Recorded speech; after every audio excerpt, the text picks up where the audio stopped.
going to call upon, representing all the grandchildren, three of them, Kyle, Lauren, and Avery. Come join us if you would at this time, so we can hear some great stories.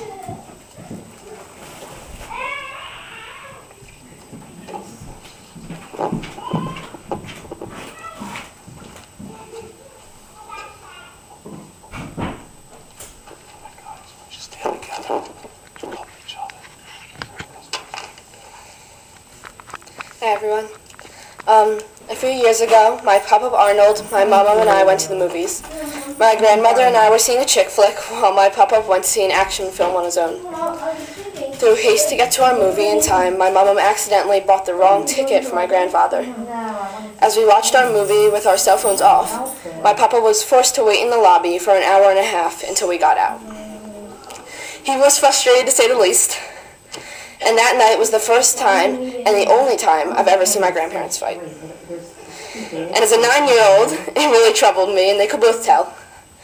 That night, my papa came into my room, sat down on my bed, and told me that whenever he and my mom fight, they never go to sleep angry. They always resolve whatever issue they have, because life is too short to spend fighting with the ones you love.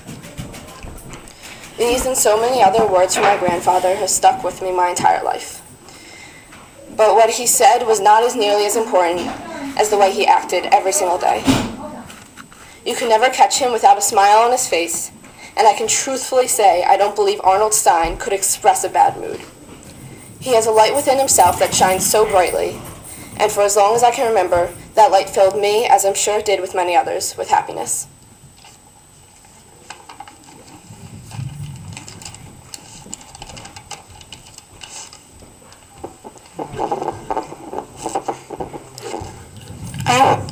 I remember when I would go on golf carts with my papa.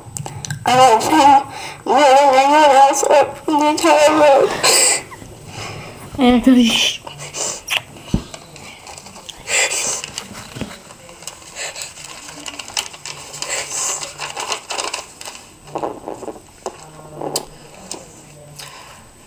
I guess that all kids who play golf get hand-me-downs.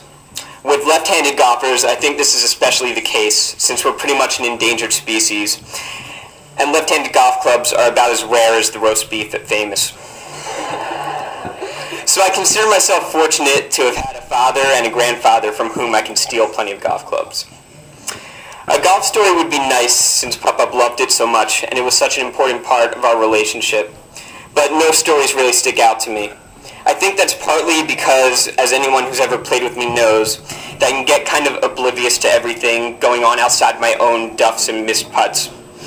I think that what was special about the times we played golf together, though, wasn't a great shot here or a conversation in the cart there, but that we were playing together in the first place. So instead, I'm going to share my first memory of Papa, a memory of secrets and of discovery. I was 3 or 4 years old at the time, and was sitting on Pop-Up's lap, and a whole new world had just opened up to me. I was demonstrating my mathematical prowess to Pop-Up by counting as high as I could. I made it to 20. "What comes after that?" he asked me. "Nothing." "What do you mean?" 20's the highest number. Pop-Up then proceeded, much to my astonishment, to explain that after 20, there was 30 and 40, etc. I was pretty impressed at the time, but by the time I was learning calculus, I think I would have preferred to have been able to stop at 20. This is just a prelude, however, to the important part of the story. After sharing this secret of numbers with me, Pop-Up showed me something much more special. It was just to be between the two of us, he insisted. I couldn't wait. That's when he reached into his mouth and pulled out his teeth. That's right. Arnold Stein wore dentures. If you didn't know before, you know now. It was the first time I'd seen false teeth, and it scared the hell out of me. If the teeth came out, what about everything else? I already knew the glasses came off. Was my Pop-Up a life-size Mr. Potato Head? Were the nose and ears next? The hair, clearly, was gone. To tell you the truth, I'm pretty sure it's the only time I've seen someone remove their dentures, and it's not something I'd particularly like to see again. Despite pressing my hands to my face to avoid looking at the teeth in his hand, though, I promised to keep such an important secret between the two of us. Actually, I don't know how big of a secret it really is. Eventually, Pop-Up showed my brother, and then Greg and Andrew and Nolan and Avery, and my understanding is that it became a secret between Pop-Up and all of his grandsons, a sort of Steinboys fraternity. I know my dad knew too because I eventually asked him about it.